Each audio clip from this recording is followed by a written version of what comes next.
Yeah. Sure.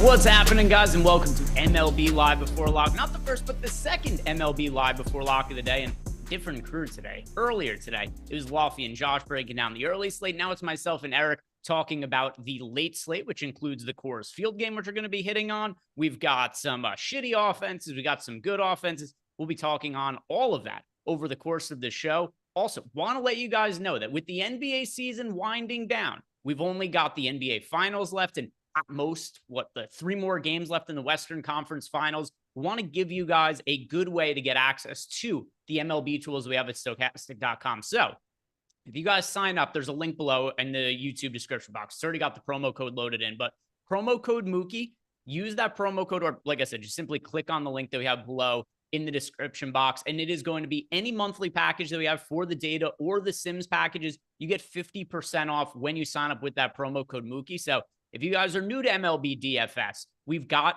strategy content that's really everywhere. On YouTube, I've got content on how to use our Sims tools. Steve Buzzard wrote an article about how to manage your bankroll playing MLB DFS. So if you're looking for MLB information and you want to know how to play, we've got that covered for you. But then also, if you want access to all of our tools with NBA winding down, sign up with that promo code Mookie, get yourself 50% off.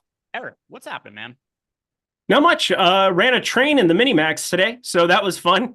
Completely forgot about my lineups this morning, and it's currently cashing just barely. So once Christopher, well, I guess that one already hit earlier. The win there. You Darvish getting blown up ended up being good for it, I suppose. Yeah, I didn't have Miami in that lineup, so there is that. But looking forward to a slate where I'm running 150, and it looks a lot different this time around. Yeah, and I'm already seeing people in the chat here. Elway's Army says, congrats to your Wolves, Eric. So some people who are, well, a couple reasons to be happy about it. Number one, we get at least one more day of NBA. I've got some bets that are still alive. And then, of course, you've got your hometown team, the Minnesota Timberwolves, still alive in the playoffs. One thing that is kind of funny because, you know, I've had people messaging me on Twitter, like, how could you have not cashed out those Timberwolves bets, which, by the way, cashing out almost like 99% of the time is just a dog shit option. You know what's funny, though? You know that those, even before game 4, those bets still could have been cashed out for a profit. And still can today as well. Absolutely not going to do it. But, I mean, that's where we're sitting with the Minnesota Timberwolves. Absolutely 100% a terrible idea. Not going to do it, but you could do it. It's gone from 16-1 to, what is it, like 450-1 is what I said. So, or sorry, plus 450 today. Is that kind of the prevailing number still? So are you talking about to win for the Minnesota Timberwolves?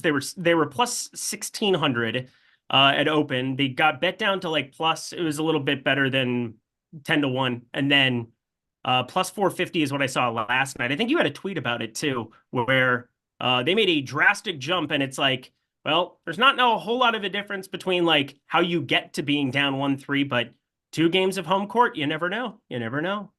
Yeah. Hey, I mean, I've been tweeting it because people have been asking me. I currently have the Minnesota Timberwolves with a 16.2% chance to end up winning the series. Is it likely? No. Is it improbable? Yes. It could happen still. And, you know, I think they are the better team individually. I will favor them to win each of the individual games going forward. Now, let's see if they could not have, catch up and shoot like 1 for 15 in any of these individual games. And then I think they might be live. And also, no more fouling. Right. People online, they're talking about. Yeah, go ahead. Derek Lively. I love Derek Lively. He's a Dookie, too. I cheer for this guy. But if he just decides to take game 5 off to be precautious, I wouldn't be so sad about it. It's funny because I'm seeing people online like, oh, of course the Timberwolves won. Like Scott Foster was the ref or whatever. It's like the entire Timberwolves team. Anybody who mattered for the Timberwolves, Gobert and Cat, they were all in foul trouble yesterday. It wasn't necessarily that it was aided by the referees, but whatever. We're here to talk about some baseball. If you guys haven't done yet, like the video, subscribe to the YouTube channel. We talked about the Mookie promo, and if you're in our Discord, which by the way, any package you sign up for at Stokastic.com, you do get access to our Discord channel. If you're in that channel and you have questions over the course of the show, at me, so we can talk about any of the questions that you guys may have. But where we should start for today, Eric, which is where we pretty much always start on these shows, is at the high end of pitching. We've got 2 high-end pitchers to pay up for, both of them in pretty good spots, so both are relatively popular. We've got Imanaga, who's got like a 0.8 ERA for the season, 10,600. He's 22% owned against the Milwaukee Brewers. And then we got Luis Gil pitching against the Los Angeles Angels at 10,300. He is 25% owned. So let's talk about the two chalk pitchers here. Between Imanaga and Gil, do you like both of them? Do you like neither of them? Or is there one that you have a preference over the other? I like both of them, but my preference is definitely, you know this, towards my guy, Luis Gil. I absolutely love the stuff. Every time I look at it and every time I go through Baseball Savant and break down pitch mix and see, oh, how do you do last time out? Well, 14 strikeouts seems pretty good. Now, it is an Angels team that earlier in the season against righties, it's a little surprising to me what we saw in terms of a strikeout rate. It was sitting down in the low 20s. It has since now bolstered up to 23.7%, just a 96 WRC plus. It's called a regression towards the mean, and the walks do freak you out from time to time, but the strikeout upside, I mean, you just go to the prop market. And Luis Gil, it's barely plus to go 7.5 now at this point. 31.7% K rate, 180 expected batting average. As long as he's not walking the entire planet here, this is a great opportunity to just be overweight to Luis Gil. I'm jamming him today. He's got the highest top 2 percentage. There's a reason for it in the top pitchers tool. So I'm with you to an extent. Like in general, you said you prefer Gil to Imanaga. I agree. I have more exposure to Gil than I do to Imanaga. However, I'm getting fairly cheap with the pitching in my lineups, and I'm underweight to both of them. Both of them, like we had said, project for a little bit over 20% ownership. I've got close to 10% ownership of each of them. And a big part of it is because of how expensive they are. And then also that I've really liked some of the spend up offenses. When we talk about stacks, and, you know, not to go like too out of order here or anything, but to me, the best offenses on the slate that I really want to play are all expensive. And as a result, there's an opportunity cost here. Do I spend up at pitching? Do I spend up at offense? And for this particular slate, I prefer spending up at offense. And it's for a little bit different reasons. First, with Luis Gil, who's been ridiculously good so far this year, and I think does have a lot of upside. He's wildly inconsistent. And I do think he's going to have some starts where he does inevitably get blown up this year. And then as for Imanaga, who's been absurdly good this year, I mean, we talked about his ERA before. It's sub-1 for the entire season, which is why I think we got a question yesterday where somebody had asked Matt and myself, if the season ended today, who would win the Cy Young? And it's like, I don't know how you don't say Imanaga. Like, how could somebody with a 0.84 ERA not win the Cy Young if the season ended today? Doesn't mean he's going to be the best pitcher in baseball by the time the season ends, but 9 starts in, he's been incredible. But with that said, I do think as teams get more and more of a look at him, especially because it doesn't have overpowering stuff, well, he's still going to be effective. I do think the strikeout rate is going to come down. I don't think he maintains this 27% K rate for the rest of the year. So all that put together, I do slightly prefer Luis Gil. I think he brings more strikeout upside to the table, but I am going to be paying up at offense as opposed to pitcher. So one thing I'm going to ask you before we move to some of the cheaper pitchers, Eric, is do you have cheap offenses you like that are enabling you to get up to some of the more expensive pitching? Yeah, I've got one. I'm going to be playing a lot of Washington today. Okay. I think taking advantage of a guy who we've only ever seen at Double-A ball in Spencer Schwellenbach. It only makes me ever think of like sweaty balls. That's all I could think about last night, looking at his name from SNL. The guy pitched in Double-A ball 2 games, and all of a sudden they're bringing him up to start. It's desperate times for the starting pitching crew there in Atlanta to be calling him up. And I think that it's very hard to know what you're going to get. I'm going to roll the dice on it. I'm going to play a lot of Washington here today. They are my, well, I guess second highest owned stack here right now. We'll talk about Cleveland. I'm a little bit freaked out about Cleveland for one very, very, very specific reason. I think there's a lot of pinch hit risk today for the entire back half of the Cleveland lineup. So if you want to play David Fry, Jose Ramirez, and Josh Naylor, there is not a single thing that you are doing wrong playing those 3.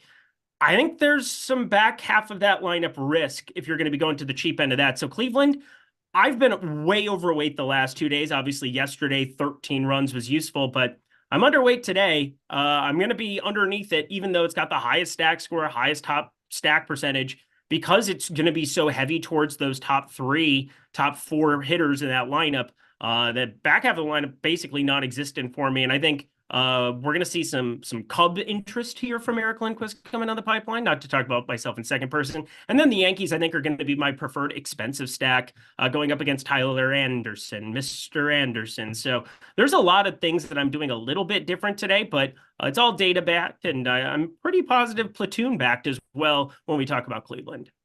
Yeah, and some people in the chat are asking, why is it pronounced heel and not Gil? Because it is Gil. And the answer is that's just how it's pronounced. I don't have a better explanation than that. Other than it's what his mama told him. I couldn't tell you why it is in the Dominican Republic that G's are pronounced H's where they're at the start of a player's name, but rest assured, his last name is pronounced heel and not Gil. So just is what it is. Do you like getting to Seth Lugo at all, or should we skip over him? Because if you are paying up and want to be contrarian, he is projected for sub 10% ownership, pitching on the road against your Minnesota Twins, $9,600 for the Royals. Been a solid start to the year for Seth Lugo. I personally don't really have any interest in him, even though his ownership is so low. But do you feel differently about Seth Lugo?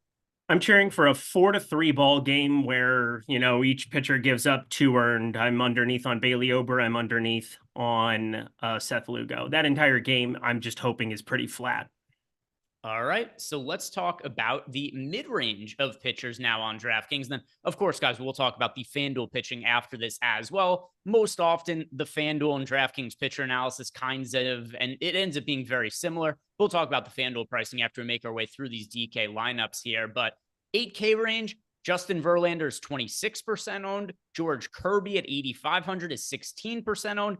Alek Manoah is 25% owned. Bailey Ober is 33% owned. So there are no contrarian pitchers in the 8K range, Eric. The least popular of these guys is George Kirby at 16% in a tough matchup against the Houston Astros. This is a pretty appealing price range. You can make a case for a lot of these guys, but to you, what stands out in the 8K range, either as being pitchers you like a lot or maybe something you don't understand as far as ownership is concerned? Nah, not that I don't understand. I get to a certain extent why Bailey Ober is the highest owned pitcher on the slate. He will not be mine. As a Twins fan, there are some obvious glaring signs of which I don't want to be getting to him ad nauseum. He does have a 24% K rate against lefties, 27.8% against righties, but a 178 expected ISO against righties so far this season. And then obviously the platoon guys giving up an actual 189, had a 144 expected ISO, so been a little bit better about that. But think about this Royals lineup. You got Bobby Witt, Cal Garcia, Sal Perez, Nelson Velasquez, 183 expected ISO still. I'm expecting things to get back to what it was at the tail end of the season for him. MJ Melendez, his struggle bus, well, he's still got a 206 expected ISO against righties on the season. I think there's a lot of freak out opportunity for Bailey Ober to be giving up some fly balls. And let me tell you, Bailey Ober likes to give himself up some fly balls. So this is going to be a spot where I'm going to go more towards the Kansas City leverage side. I'm not full fading Bailey Ober at 18% a day because all I did the tail end of last year as well was just pick on Justin Verlander or talk about how bad Justin Verlander was as a play. How do you not play him against the Seattle Mariners? This is just impossible to get away from. 28.7% K rate.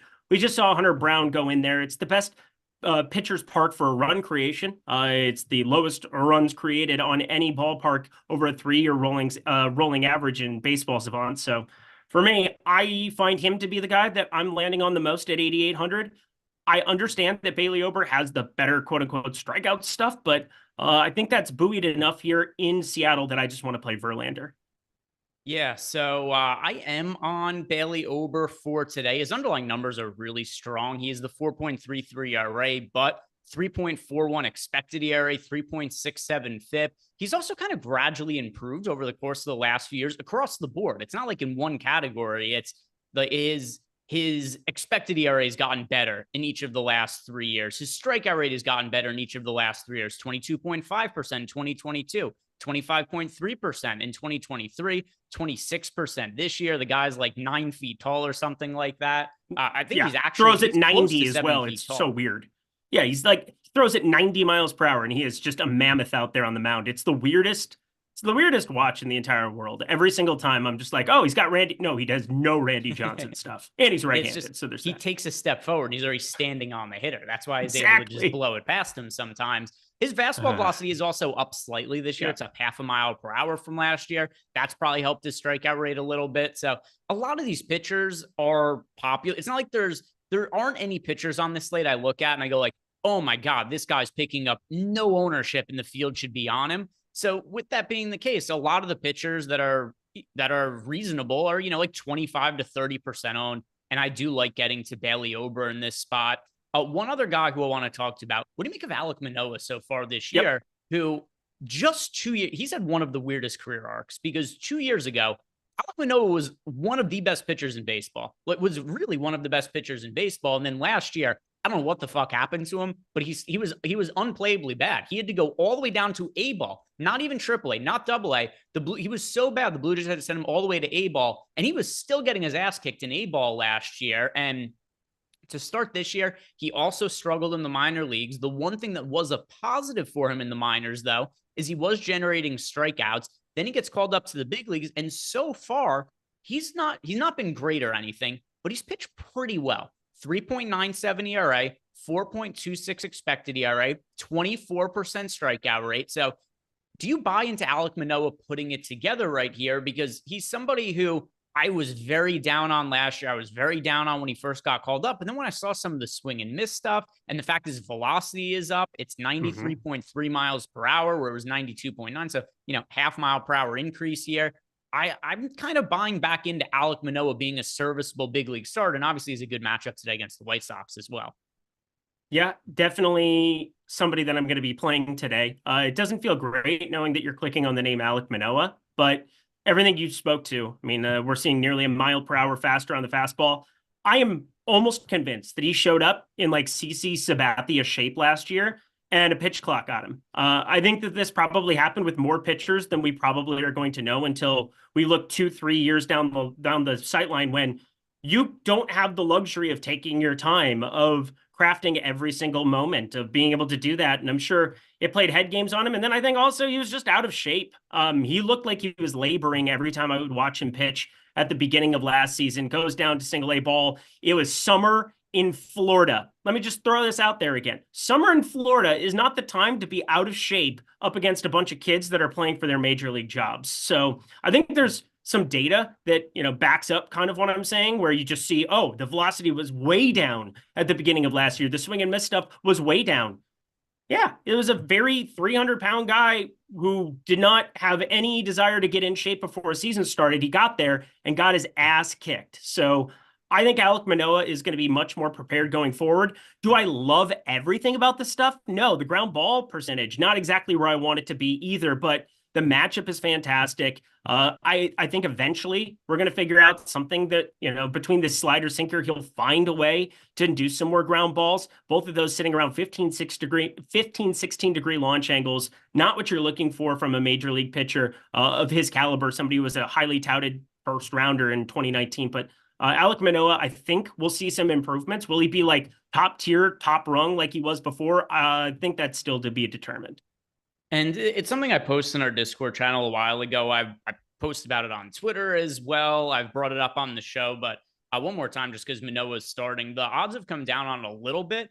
But to me, this guy is somebody who's like a prime candidate for the Comeback Player of the Year award, just something that's really driven by narrative. It's a really good story. And I bet him at 65-1 to win the American League Comeback Player of the Year award. I think it's worth a long shot look there. It's come down a little bit. It's like 25-1 now, but still playable. Still playable there, in my opinion. Anything else you want to talk about in this mid-range of pitchers?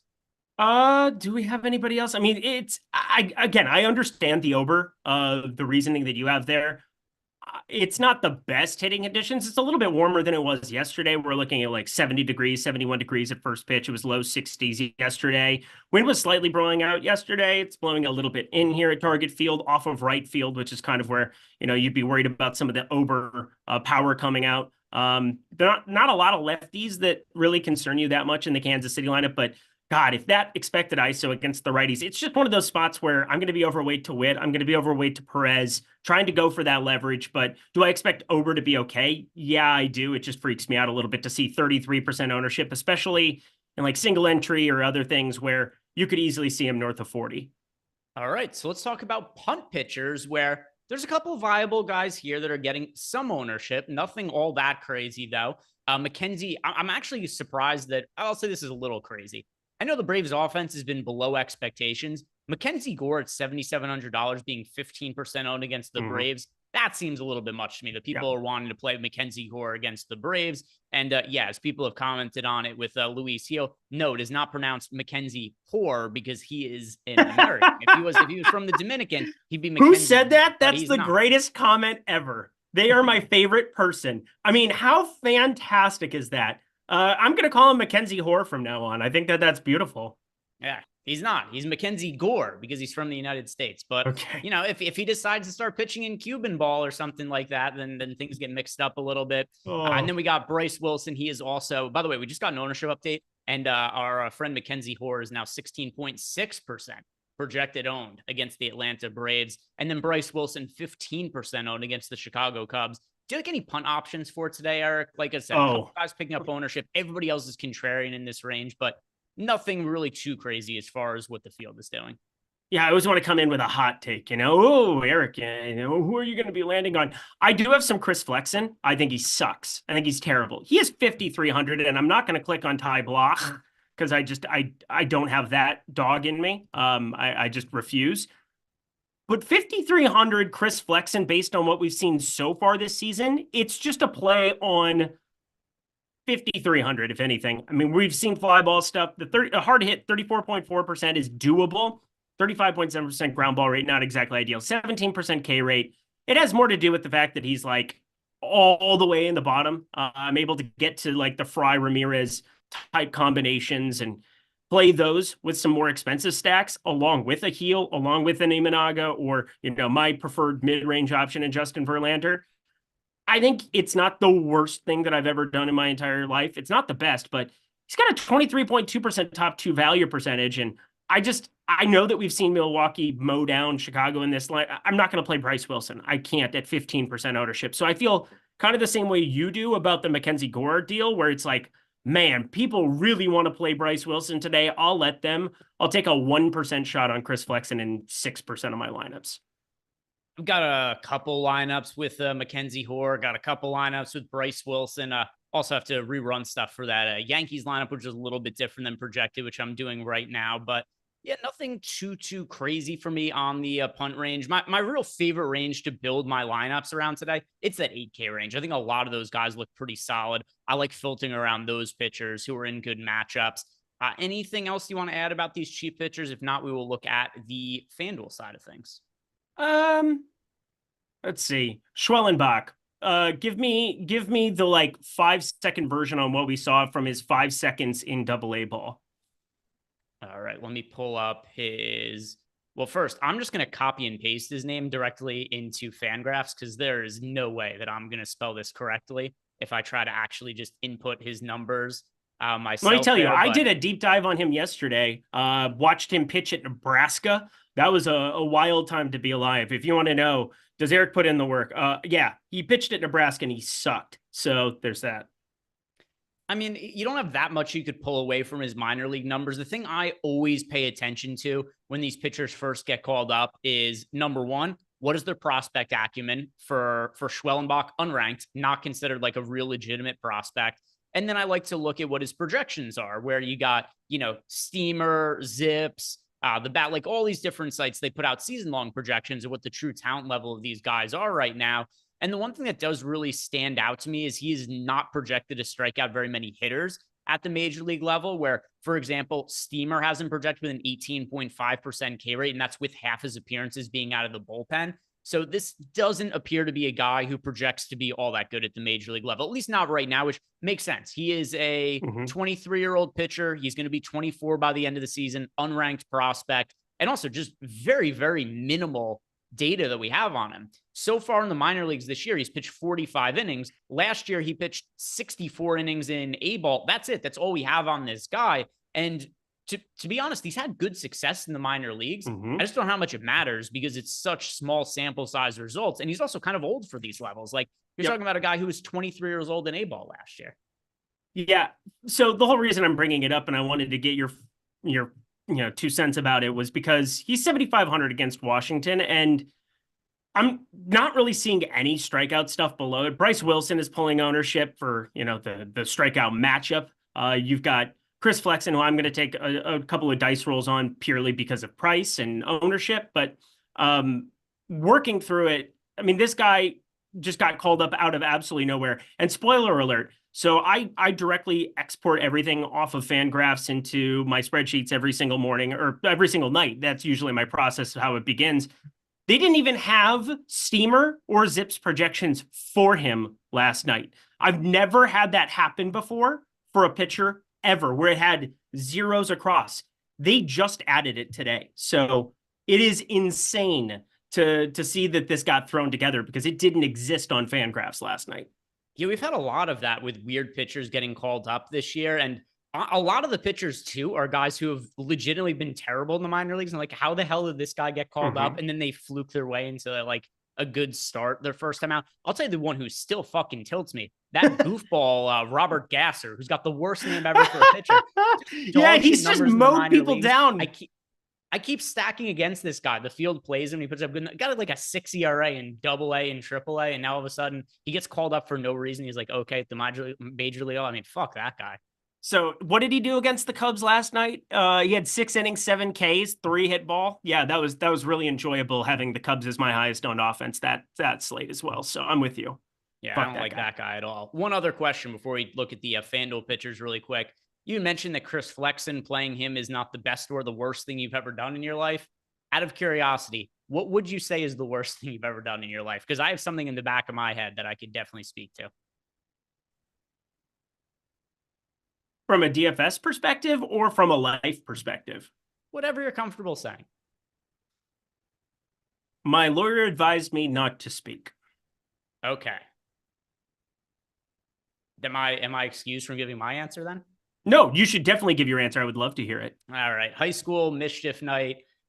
Neighbor who wasn't really all that fond of had his car parked in the driveway with the sunroof open. Friend and I took a shit in the car through the sunroof. True story? Yeah, it's a pretty good prank, is it not? That's definitely a crime, Greg Ehrenberg. It's a prank. It's good nature. Did they ever find out it was you? No, I don't know what he thought. That's way worse than playing Chris Flexen. You think Well, so? they did. Yes. Chris Flexen. Chris Flexen stays rolling, dang, sip and drag on an 84 swing because he stays flexing in his candy paint. He was flexing in that sunroof. I don't know. They're probably not up, Greg. I hope he is watching our. That would be the greatest full circle event. Is if like guys, he's been like secretly watching you since high school, secretly admires you, and that's why he was mean to you, and you guys didn't get along. And he's watching our show, and you just admitted to like the worst thing that's ever happened to him. It's okay. I don't think he's doing very well in life. Last I heard, he was working at like a Walmart as a cashier or something like that. So, because he couldn't sell his vehicle because he had to get it detailed. Did you have Taco Bell before? No. It wasn't anything like that. Okay. It wasn't. Yeah. No, all right, then it's okay. Yeah, it wasn't like I went to Chipotle before or something like that. It wasn't a pre-planned crime. It was more of a crime of passion. Jacob Dunn, statue of limitations. Dude, you guys are on fire today. YouTube chat for the baseball streets. I miss you guys. All right, let's talk about FanDuel pitching. Yeah, let's do that. Let me see real quick. All right, just getting the template here uploaded. I'd be playing tons of Luis Heel. He's still our top 1%, 12.1% ownership. 12.1% chance of being the top pitcher, 17.3% ownership. I would be a little bit surprised to see him pulling more ownership than Imanaga. Maybe I'm wrong about that, but yeah, Luis Heel is definitely my preferred option. I built out some FanDuel stuff. Justin Verlander is my second highest owned. That shouldn't be surprising either. The guy who's crazy ownership is Bailey. I just wouldn't play Bailey Ober on FanDuel. And by the way, we've got a Brick9227 says Eric twerking is worse than shitting in a sunroof. So hey, different opinions. We've all got different transgressions in our life. One thing to add about the FanDuel pitching, ownership is very, very spread out over on FanDuel, where we have in our updated projections, Imanaga, Manoah, Verlander, Heel, Bailey Ober are all 12 to 15% owned. Then you got Seth Lugo is 7.5%, George Kirby 6%. I wouldn't roster anybody on FanDuel outside of Imanaga, Manoah, Verlander, Heel, and Bailey Ober. Also, you don't really have to worry about ownership too much because, like I said, all those guys are 12 to 15% owned. It's very grouped together. If I have to play one guy over on FanDuel, I'm with you, Luis Heel at 10,500. Good strikeout upside against the Angels. Something else to add about this as well, which I bring up pretty frequently with FanDuel. You don't have to worry all that much about pitcher pricing relative to DraftKings, especially when you're only rostering the one pitcher. So it's going to be easier to fit Heel into lineups. I like him, 15.2% ownership. And like you mentioned, Eric, we do him with the best overall odds being the top scoring pitcher. Anything you like for cheap at all on FanDuel? Would not play Chris Flexen if you paid me $1 million over on. If you paid me $1 million, I'd play him, and then I'd just keep the money like I was the Jaguars guy. But Chris Flexen, 6,700. Don't play Chris Flexen there. He is truly a DK only punt, trying to make lineups work over there. When you have one pitcher, you're going to have somebody between Heel, Ober, Verlander, Imanaga, Manoah. I would really be paying up for that strikeout upside. I guess Mackenzie Gore, just because of the strikeout pedigree, going up against Atlanta here at 8,800, I would actually consider it more on FanDuel than what I'm going to on DK. He's pulling a little bit more ownership than what I'm interested in over on DK. I'm with you there. I think FanDuel is probably the spot. If you wanted to get Mackenzie Gore in your life, you should fire him up there.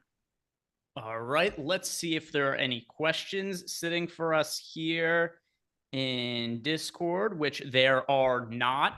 So, Mike, if you wouldn't mind, can you pull up the lineup generator or build some lineups in the lineup generator? We'll see what those lineups look like. We'll look at what the stacks that we're getting to are like. And then Eric and I will compare that to what the stacks we're playing in our lineups. But also, want to let you guys know while Mike gets that pulled up, we've got the promo code DINGER going on today. And only time to sign up is going to be through the end of today. So if you guys haven't already signed up at OddsShopper, take advantage of our DINGER promo because do you remember who homered yesterday that made the promo come to life? Will Benson was the guy. Mr. Nathan Joyce. Will Benson out of the 9-hole for the Cincinnati Nasty Reds.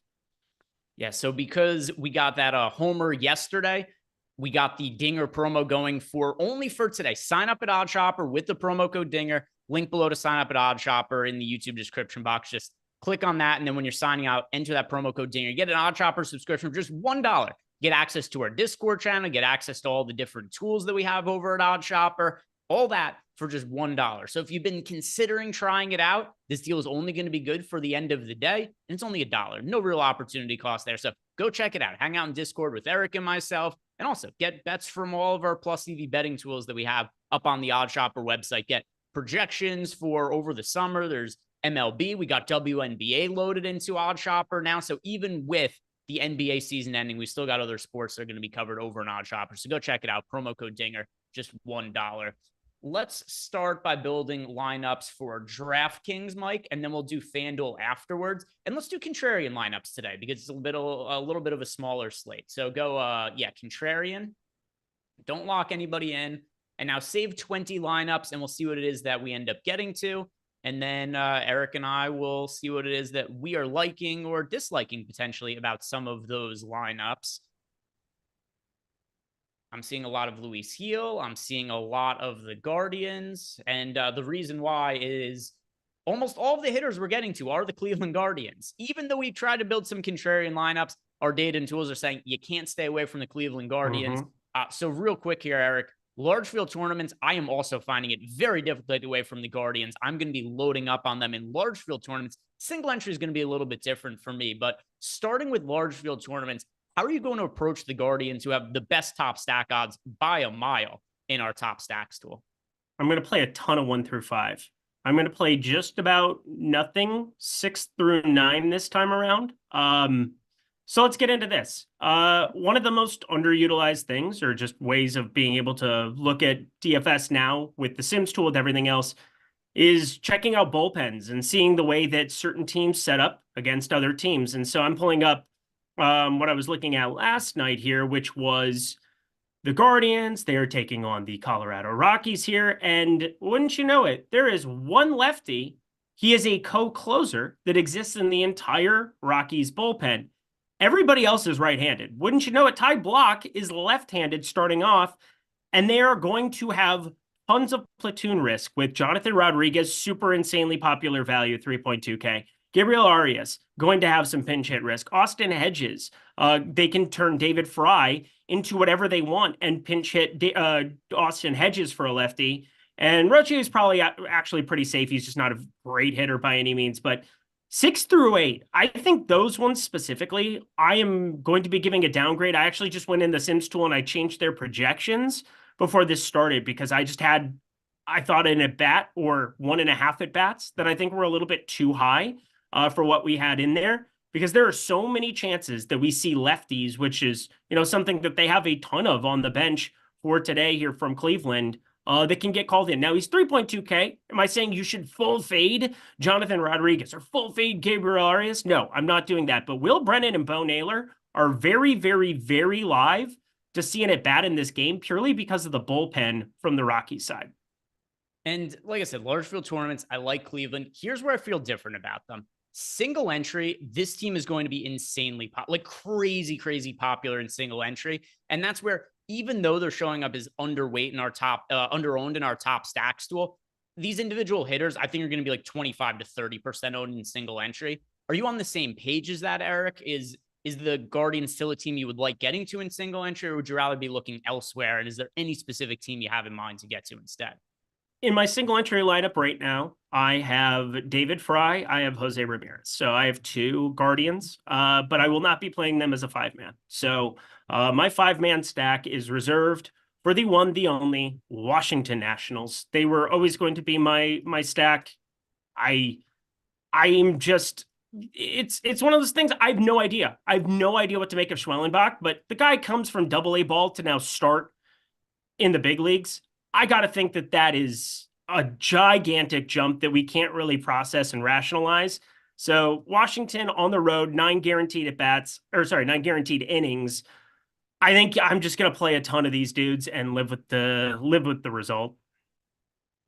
I'm going to be stacking the Yankees in single entry. And the one thing that is nice about all the ownership that's going to be going to Cleveland in single entry tournaments is it's going to make just about every single other offense not all that popular. And the Yankees, I think, are one of the teams that's going to have the biggest differential for ownership in single entry as far as less ownership in these tournaments compared to large field tournaments. You got a pitcher they're going up against in Tyler Anderson, who does have a 2.52 ERA this year, but he's a 4.62 expected ERA. This is a pitcher only has a 35% ground ball rate this year. It was only 31% last year. And he's also been a pitcher for his career, even though he gives up a lot of fly balls. Oftentimes when you see guys who don't have very high ground ball rates and have high fly ball rates, the home run to fly ball rate is low. That is not the case for Tyler Anderson. And now you're putting him against this Yankees offense, Aaron Judge, Giancarlo Stanton. I think there's massive upside for home runs in the Yankees offense. So I like the Yankees a lot in large field tournaments, even more so in single entry though, Eric.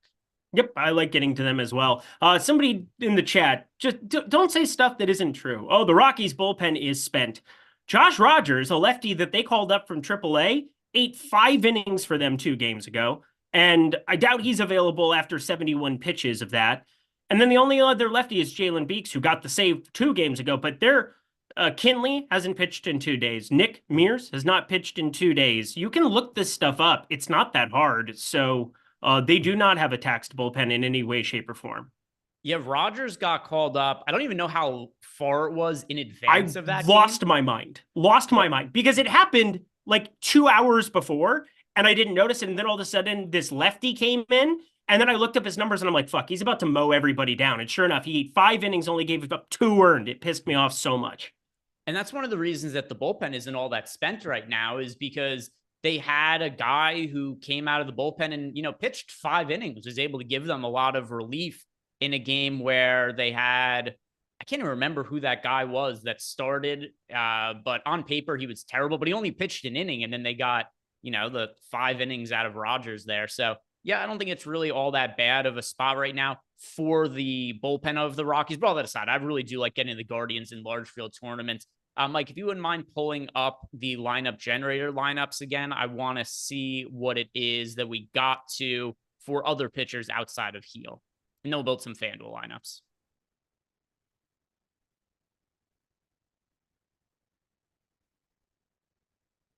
Oh, all good. So let's go and build FanDuel lineups then, Mike. We'll go check out the FanDuel lineups and see what we're getting to over there. And then Eric and I will do some home run picks. We'll talk about the potential contrarian options that we might like to get to as stacks. And then we're pretty much done with the show. Time is going by fast here, Eric. We don't get to do as many shows together these days. So that's going to be changing soon. The summer's about to be starting. You want Contrarian as well for FanDuel Contrarian? Yeah. Let's go Contrarian on FanDuel, Mike. You got it. Gunnar Henderson just hit a ball very far. For FanDuel. Damn, Eric cooked me. Cosmo, it's okay. It's okay. Sometimes you just one of them. Yeah, just don't have to always, have an opinion on everything. It's just one of those things. Go to roster resource on Fangraphs. That's the easiest way to look it up. You can go to the bullpen report for it. It takes 2 seconds every single day, and it'll save you from shame like that. It'll be great. Yeah, don't be shamed by Eric. Don't be. You don't want that on your conscience. God, I have way more Chris Flexen on my last run. This is disgusting. Yeah, I got to a little bit more of Bryce Wilson on my last run out. I have everything updated and set and ready to go. But otherwise, everything else, like generally Bailey Over, Verlander, Manoah, pitchers that I'm building around most predominantly. FanDuel lineups, once again, shit ton of the Guardians. They are what, 1, 2, 3. Our top 4 rostered hitters are Rodriguez, Ramirez, Jimenez, David Fry. And then you go down a little bit. I see Arias there as well as Tyler Freeman. Pitchers, Luis Heel, Bailey Ober. So you have really spread out a pitcher on FanDuel. In general, you see the teams that we're getting to in the lineup generator on FanDuel, it's kind of the same as what we're getting to over on DraftKings. Really, really, our data and tools love the Cleveland Guardians, which I totally get. This is the team I am getting the most exposure to for large field tournaments. I don't think it looks any different on FanDuel. We have them with 15% projected ownership, 23.6% chance to be the top scoring team. The only team projected for more ownership than the Guardians on FanDuel, it is the Toronto Blue Jays against the aforementioned Chris Flexen. They are 17.5% owned, which I assume is one of the reasons that you're getting to Chris Flexen today, Eric, is just all that ownership that's going to Toronto. But what are the contrarian stacks you're getting to today? Are there any teams that are not all that popular that you are getting to differentiate your lineups with? Yep, they're shitty. They're terrible, but it's Alek Manoah. So the Chicago White Sox, I don't see how they aren't a team that you want to at least take some shots on. 6.6% ownership share, positive leverage coming in on them. They are a very popular team for me. So it just goes down in order. I'm with you playing a lot of the Yankees. I'm playing a lot of the other pieces of Cleveland. I talked through that process. Hopefully that made some sense to some people. Like Colorado as well. Like Washington a ton. They're going to be my single entry team. They're kind of third there next to Colorado going up against Logan Allen, who just isn't very good. And then I like the Cubbies as well. But the White Sox are sitting there in 6th out of 150 lineups for 175 lineups that I'm playing here today. I really, really, really like stacking up against Alek Manoah because it's Alek Manoah, and you're going to give me them. It's not the greatest situation ever. Alek Manoah, I talked about all the reasons that he could end up being good, but yeah, they fit very easily into lineups, allow me to play all the Luis Heel, which is kind of my priority for this slate, and I am going with it.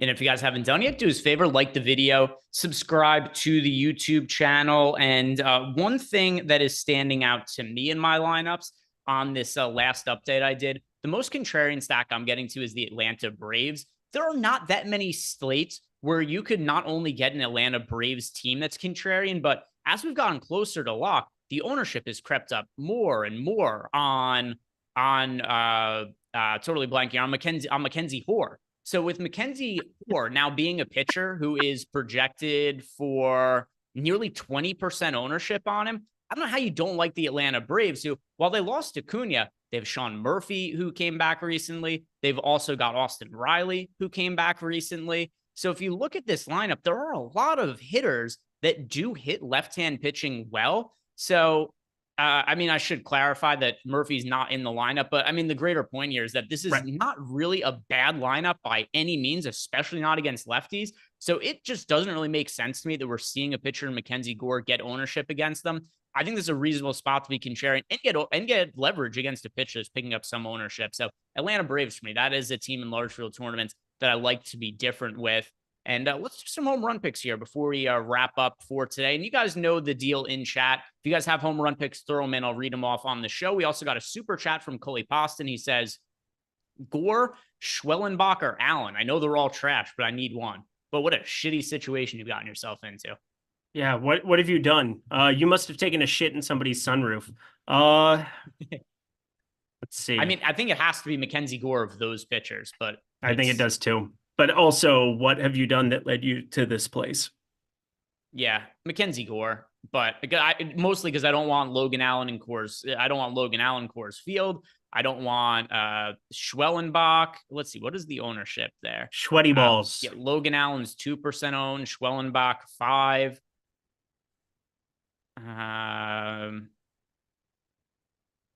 Or 4 and 7. Yeah, Mackenzie Gore. It's terrible, but these are the options you've given us. All three of them are going to be bad today, I think.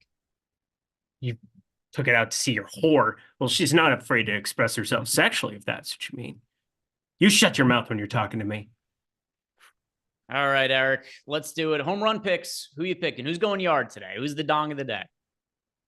How weird do we want to get? Like, we're not going to go Aaron Judge, Juan Soto, right? Because they're you're 1 not, and 2 for me. You could do Yankees. You can't do Coors Field though. That's a little bit of a cheat.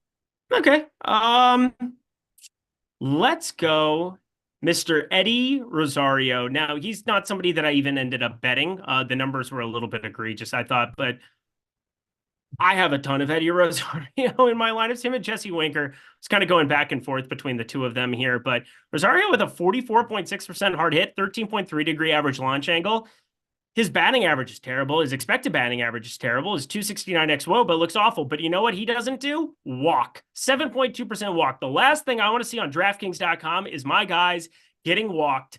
Give me Eddie Rosario, 45% hard hit. Let's go, my dude. You know who's getting slept on today?